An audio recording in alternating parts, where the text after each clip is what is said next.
Donc, Pasteur Idriss, c'est vraiment avec un cœur rempli de joie que je vous cède la chair pour proclamer la parole de Dieu. Soyez bénis, serviteurs. Et je veux remercier les dames de l'église des Mille-Îles, nos sœurs de louange qui nous ont bénis cet après-midi. Merci pour le sacrifice que vous avez consenti. Et le Seigneur lui-même va vous bénir. Merci à tous ceux qui sont là. Frère Roland, je suis content que tu sois là. Ma conjointe, sœur Merlande, est là. Donc, il peut juste vous faire un petit signe de la main. Et puis, nous serons contents. Donc, sœur Victoria aussi, la mère du pasteur Antonuel, est là. Donc, nous te saluons à la gloire de Dieu. Elle a un grand témoignage. Je veux saluer la famille et Jean Constant que j'aime dans le Seigneur. Je vois que mes enfants ont grandi. Et je félicite ma petite Yachouchou qui va être plongée dans les eaux du baptême bientôt. Donc, nous sommes contents et merci à tous les membres de l'Église des Mille-Îles qui sont sur notre Zoom. Je vous salue à la gloire de Dieu. Donc, mes frères, mes sœurs, nous sommes devant un psaume important, c'est le psaume 103. Et pendant 1 à 2 minutes, je voudrais que vous scandiez avec moi ce psaume, mes frères, mes sœurs, et le psaume 103 ensemble. Mon âme bénit l'Éternel, que tout ce qui est en moi bénisse son Saint-Nom. Mon âme bénit l'Éternel et n'oublie aucun de ses bienfaits. C'est lui qui pardonne toutes tes iniquités, qui guérit toutes tes maladies. C'est lui qui délivre ta vie de la fosse, qui te couronne de bonté et de miséricorde. C'est lui qui rassasie de bien ta vieillesse, qui te fait rajeunir comme l'aigle. L'Éternel fait justice, il fait droit à tous les opprimés.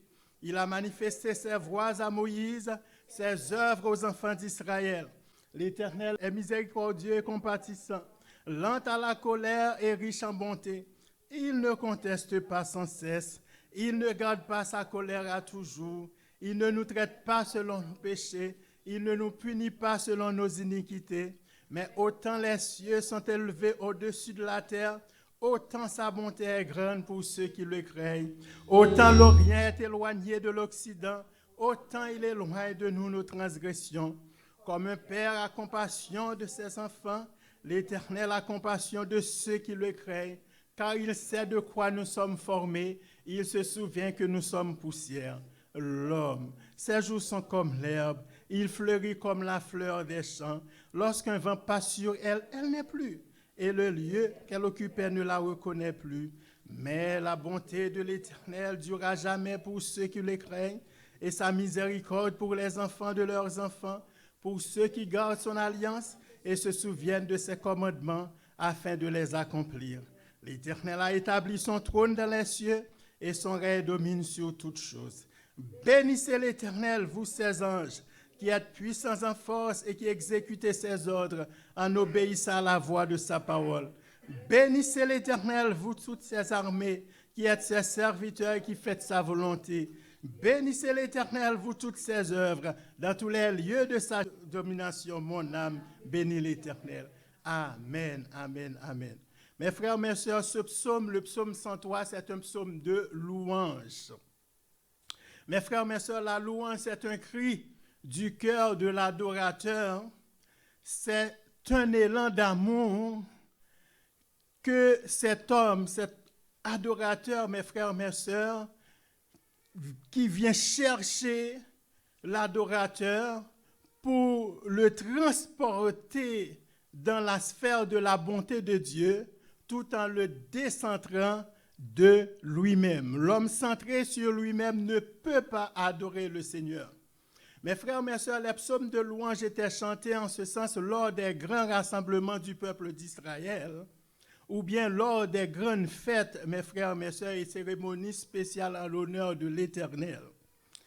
Mais le psaume 103 revêt un caractère tout à fait spécial, mes frères, mes sœurs. C'est un bijou, c'est un joyau, mes frères, mes sœurs, dans le psaumetier. Gilles-Dominique Maillot, qui a écrit le livre des psaumes, a écrit ceci. C'est l'un des plus beaux de tout le psautier.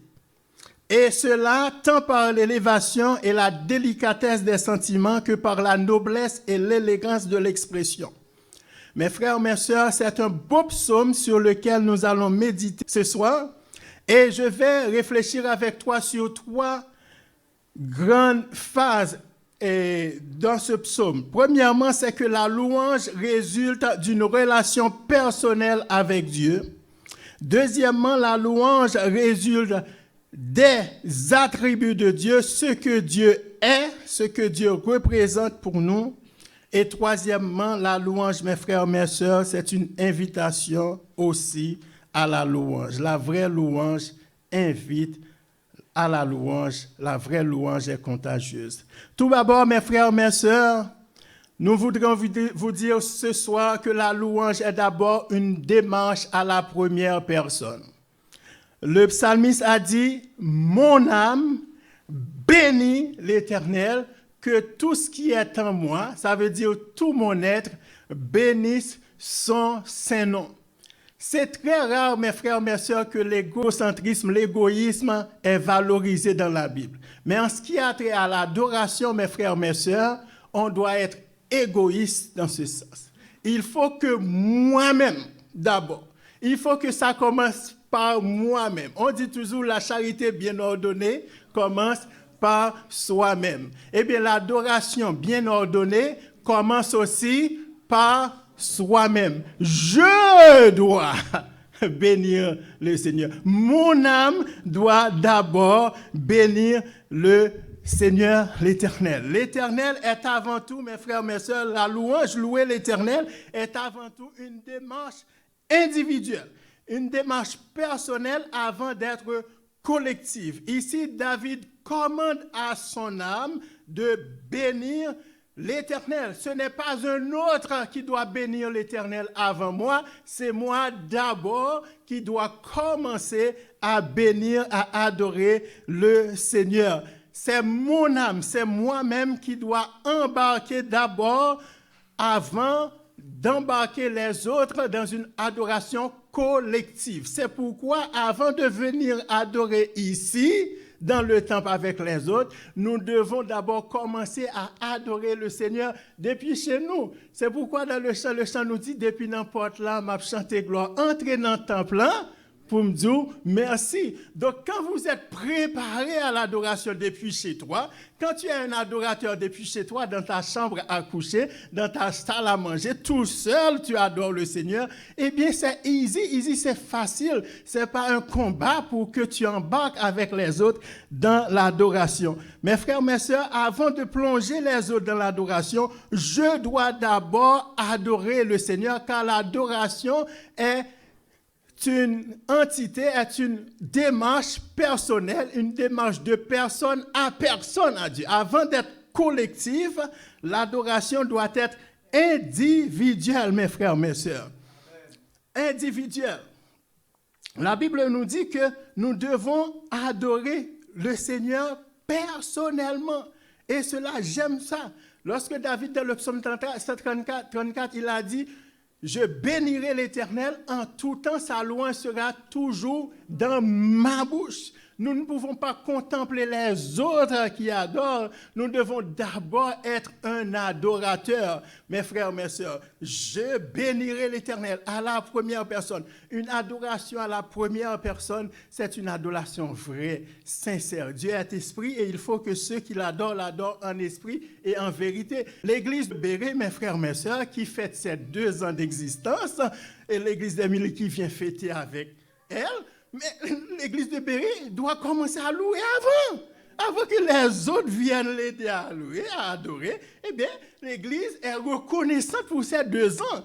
Une autre église peut fêter 50 ans, c'est bon, mais pour mettre 2 ans, je veux dire, mon âme bénit l'Éternel. Même si je n'ai pas 10 ans, même si je ne suis pas encore une église adulte, je suis encore une église embryonnaire, une église qui se cherche, mais je dis, mon âme, l'âme de l'église, bénit l'Éternel. Et ce soir, j'aimerais, avant de continuer, ce n'est pas seulement l'église qui doit dire « mon âme bénit l'Éternel », ce n'est pas seulement le pasteur ou bien la famille pastorale, mais chacun des membres de l'église doit dire « mon âme bénit l'Éternel. Et si quelqu'un ne peut pas dire « mon âme bénit l'Éternel », il y a un problème dans la conversion. Si tu ne peux pas dire « mon âme bénit l'Éternel », ça veut dire que tu es encore amer devant l'Éternel. Ça veut dire que tu es encore un murmure devant l'Éternel. Quelqu'un qui dit « mon âme bénit l'Éternel », c'est quelqu'un qui a déjà franchi une étape avec l'Éternel. C'est quelqu'un qui a expérimenté l'Éternel. C'est quelqu'un qui comprend Dieu. C'est quelqu'un qui a vécu avec Dieu. C'est quelqu'un avec qui le Seigneur a traversé, a fait la route. Et cette personne arrive dans un stade, dans une situation, dans son élan de méditation, de sa contemplation, il prend une décision. En conclusion, mon âme bénit l'Éternel. Ça, c'est quelqu'un, mes frères, mes soeurs, qui a expérimenté le Seigneur. L'adoration individuelle, mes frères, mes soeurs, commence d'abord dans le cœur. J'ai moi-même le devoir de louer. Et si les autres ne louent pas ou ne peuvent pas louer, c'est leur affaire. Moi, je dois louer l'Éternel. Quand il a dit, si je ne pas t'a loué, qu'on aime ta ingrat. Et ici, ça doit être en première personne. Ça doit être conjugué en première personne. Mon âme n'a pas le choix. Mon âme a le devoir d'être reconnaissant. Mon âme est différente de ton âme. Amen. Mon âme est différente de ton âme. Si ton âme n'a aucune raison de louer, mais mon âme n'a pas le choix de louer. Parce que mon expérience avec Dieu est différente de la tienne. Dieu fait pour mon âme, ce que Dieu a fait pour mon âme est différent de ce qu'il a fait pour ton âme. C'est pourquoi je commande à mon âme de louer le Seigneur. À toi de commander à ton âme de louer le Seigneur, parce que mon âme est débitrice de Dieu. Parce que moi, je sais que ce que le Seigneur a fait pour moi, je sais tout le chemin parcouru avec Dieu. Je sais d'où est-ce que Dieu m'a pris, où est-ce que je suis. Vous me voyez maintenant avec veste, avec cravate, etc. Je prêche, mais avec Dieu, il y a un passé. J'ai un passé, mes frères, mes sœurs. Et j'ai un présent. Et le Dieu de mon passé, le Dieu qui a pris mon passé pour me donner ce présent, il a un avenir pour moi. Donc moi, je bénis le nom de l'Éternel, mes frères, mes sœurs. Ici, bien-aimés, nous voyons que l'adorateur veut être reconnaissant pour tout. Il a dit, et n'oublie aucun de ses bienfaits. Absolument tout ce que Dieu a fait, il veut prendre en compte tout ce que Dieu a fait. Le mot « tout » ici a beaucoup d'importance. Le mot « aucun » ici a beaucoup d'importance. N'oublie aucun de ses bienfaits. Mes frères, mes soeurs, nous devons aller vite, malheureusement, mais ce qui arrive, c'est que quand je dis aucun de ces bienfaits, ça veut dire pour l'auteur, il n'y a pas de gros bienfaits, il n'y a pas de petits bienfaits. Quand on dit je veux un témoignage vivant, ici, David nous dit que tous les témoignages sont vivants. Donc, c'est aucun ce que Dieu a fait comme grande chose. Les miracles, par exemple, Sœur Victoria était en coma, le Seigneur l'a sorti, c'est une grande chose. Mais quelqu'un qui a failli faire un accident aussi, et puis Dieu l'a délivré, c'est un miracle, mes frères, mes sœurs. C'est encore une bénédiction à comptabiliser. Donc, on ne doit pas comptabiliser seulement les grandes choses. Dieu m'a béni, Dieu m'a donné une maison, une belle voiture, etc. Mais il y a des petites choses que vous prenez pour acquis, mes frères, mes soeurs, mais qui sont des délivrances et des grâces quotidiennes. L'air que vous respirez, on ne dit pas merci pour ça, mais c'est une grâce, mes frères, mes soeurs. Ce ne sont pas des acquis. Il y a des gens qui ne peuvent pas respirer, on intube. Et notre génération a fait cette expérience-là avec la COVID. On sait que lorsqu'on peut respirer avec aisance, c'est une grâce. Et je dois bénir le Seigneur pour l'air que je respire. Si je peux lever ma main, mes frères, mes soeurs, mais il y a des millions de gens qui ne peuvent pas lever la main. C'est une grâce et aucun de Pierre bienfait. C'est un bienfait pour lequel on doit dire merci, mes frères, mes soeurs. Si vous pouvez parler, il y a beaucoup de muets dans le monde.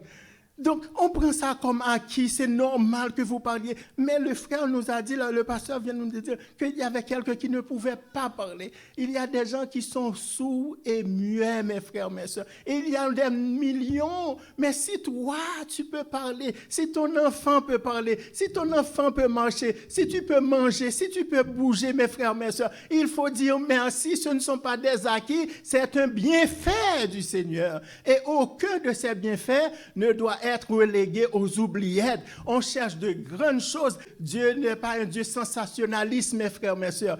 Chaque petit geste compte devant le Seigneur. Et tout ce qu'il a fait, mes frères, mes soeurs, il nous donne à manger. La Bible nous dit, et il donne la nourriture à toute chair. Louez l'Éternel, il donne la nourriture à toute chair. Lorsque vous ouvrez votre réfrigérateur, vous pouvez manger. Ici, vous voyez que c'est normal. Mais ici, on ne dit pas merci parce qu'on mange. Mes frères, mes soeurs, il y a beaucoup de gens qui meurent de faim. Même à Montréal, même au Canada, il y a des gens qui meurent de faim. Donc, lorsque vous mangez, il faut dire merci au Seigneur. Amen. Lorsque vous mangez, lorsque vous étudiez, lorsque vous avez des diplômes, lorsque vous étudiez, vous êtes intelligent, vous pouvez prêcher, vous avez voyagé, vous avez un pasteur, etc. C'est une grâce de Dieu.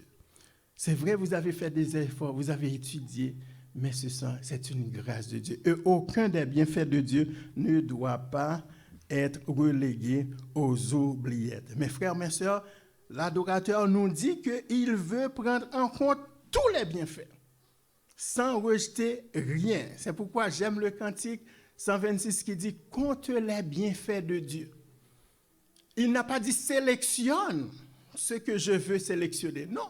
Je dois comptabiliser tous les bienfaits de Dieu, mes frères, mes sœurs. Et ce soir, je vous invite à inscrire, à regarder tout ce que Dieu a fait pour vous dans le passé. Et ici, je veux que vous fassiez cet exercice mental. Regardez tout ce que Dieu a fait pour vous il y a 20 ans, il y a 30 ans, quand vous étiez petit.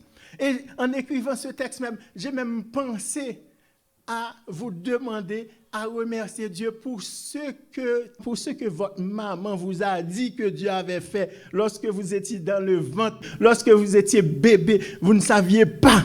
Et bien Dieu vous a dit, voilà ce qui vous était arrivé. Et bien il faut dire merci à Dieu. Et moi, j'ai dit toujours merci à Dieu parce que ma mère m'a raconté. Quand j'étais petit, je sortais avec ma mère et puis je voyais tout le temps, me dire, côté petit garçon, côté petit petit, quand tu es tombé sous le lit, même tes petits, je ne peux pas te comprendre. Et puis maman me dit, mais c'est lui-même. Je ne peux pas te comprendre. Mais là, je viens grand.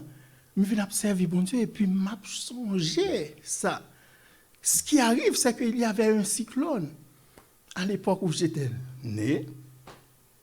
Et mon père avait des problèmes avec ma mère. Ma mère est sortie à la maison, c'est Haïti. Et puis, la petite maison qu'elle avait louée, le cyclone, le vent, tout le monde sort, laisse la maison. Et puis j'étais petit et la maison s'est tombée sur moi. Et puis tout le monde pensait que j'étais mort. Et puis quand on a démoli la maison, et puis il était vivant. J'étais vivant.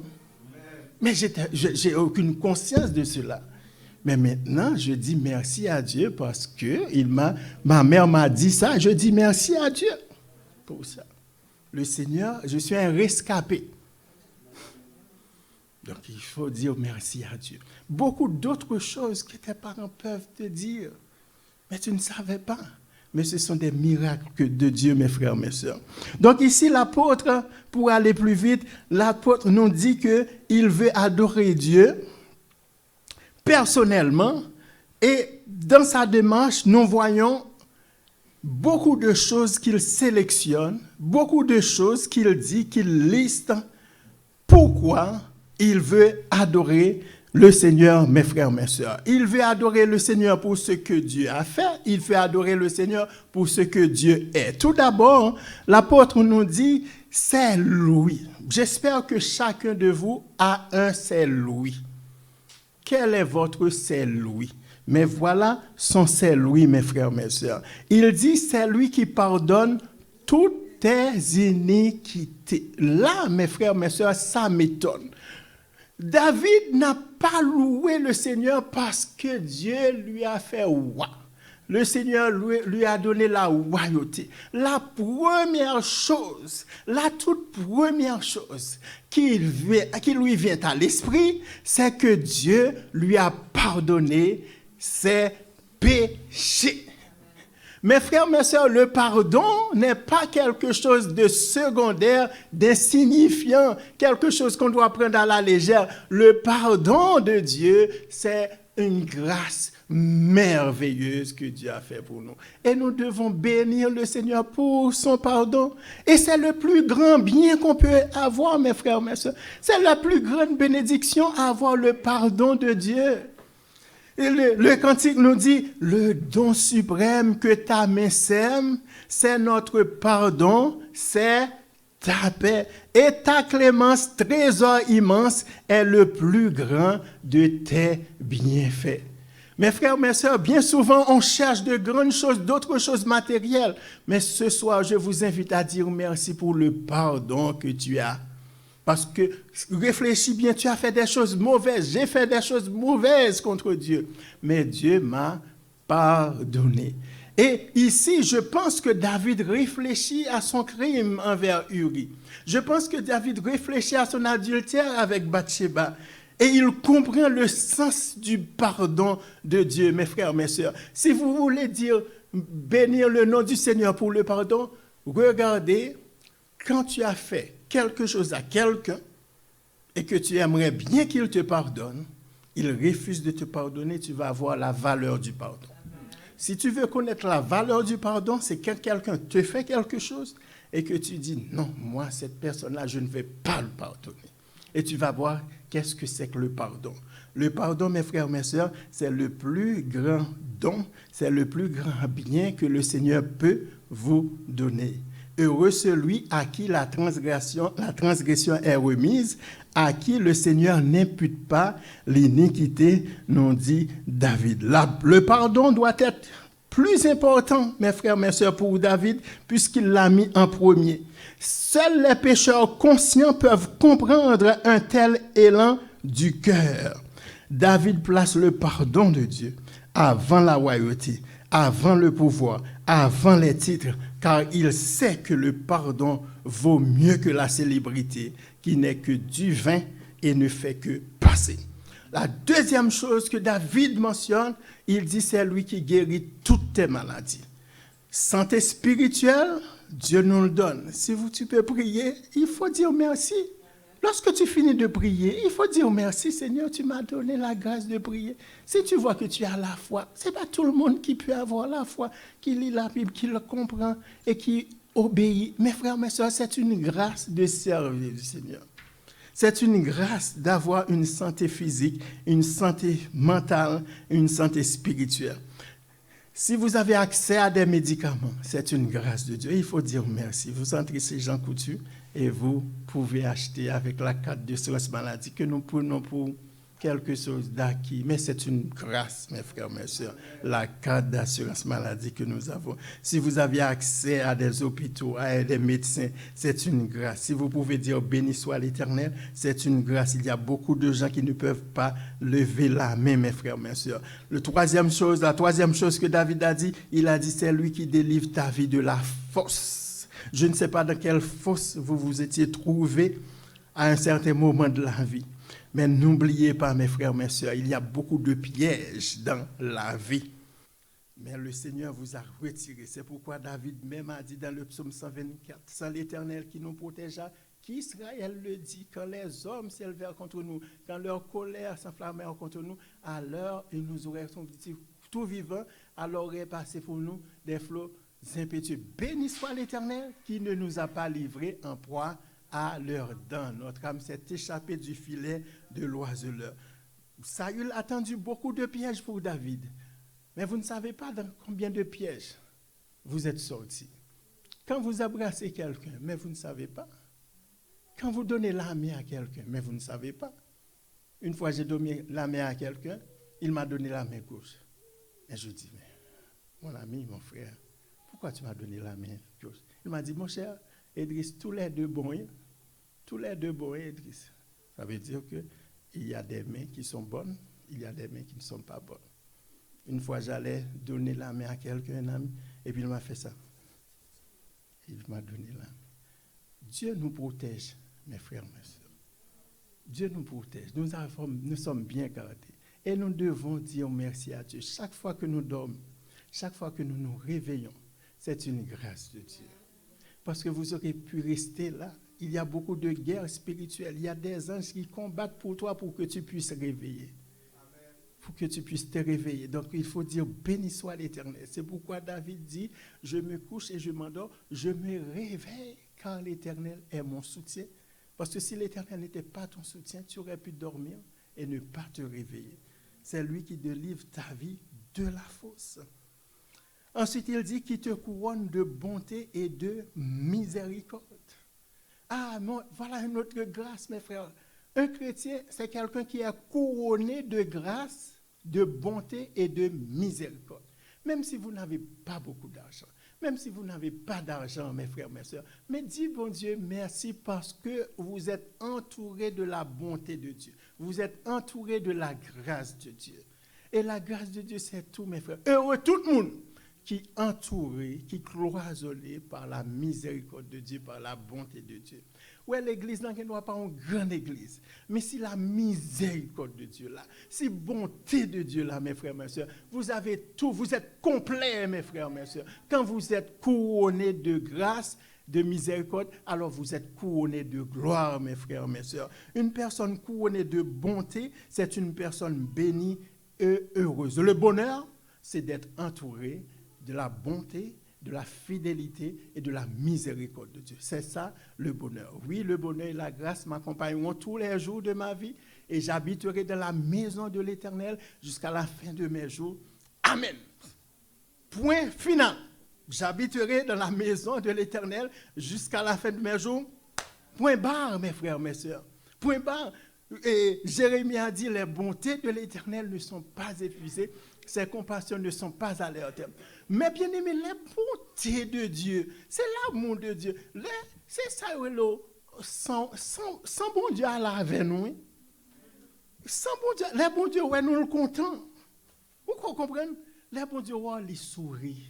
Donc, tout ça besoin d'un bon Dieu aujourd'hui. Et c'est ça le bonheur. C'est ça David a dit, mes frères, mes sœurs. Il dit, c'est lui qui rassasie de bien ta vieillesse, qui te fait rajeunir comme l'aigle. Mes frères, mes sœurs, David même a dit, j'ai été jeune, j'ai vieilli, je n'ai point vu le juste abandonné, on doit aller vite, mes frères, mes sœurs. Mais mon souhait ici, il dit, c'est lui qui rassasie de bien ta vieillesse.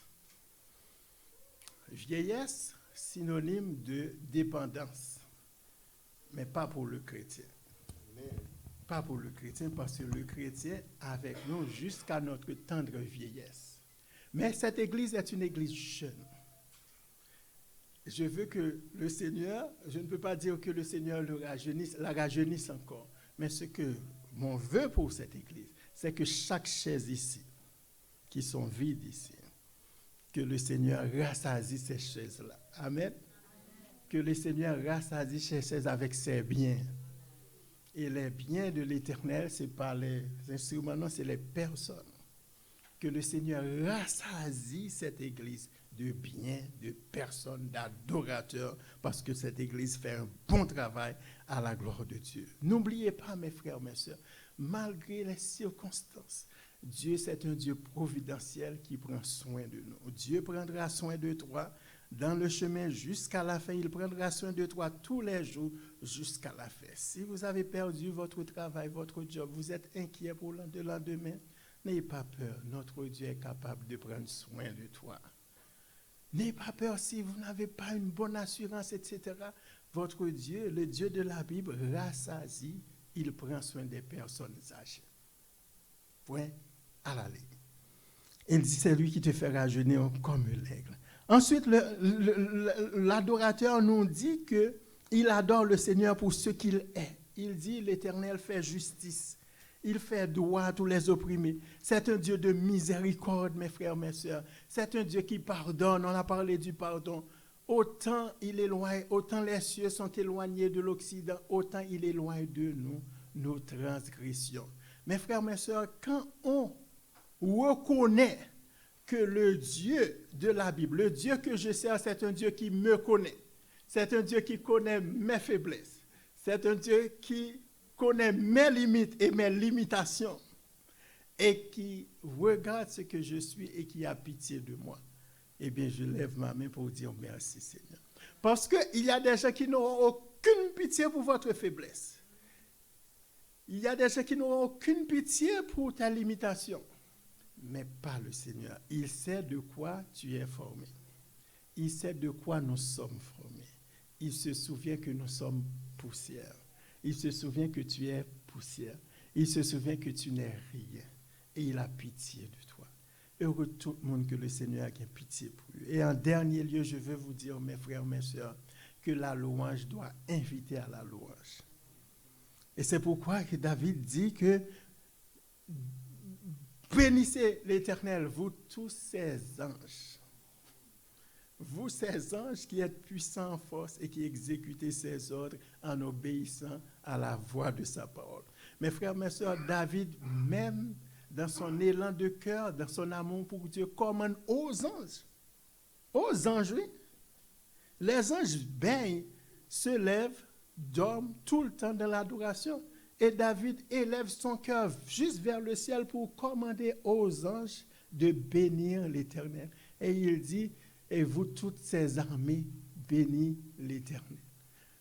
David, mes frères, mes sœurs, devrait avoir beaucoup d'audace pour s'élever jusqu'au trône de Dieu afin de commander non pas aux êtres humains, mais aux anges de bénir l'Éternel.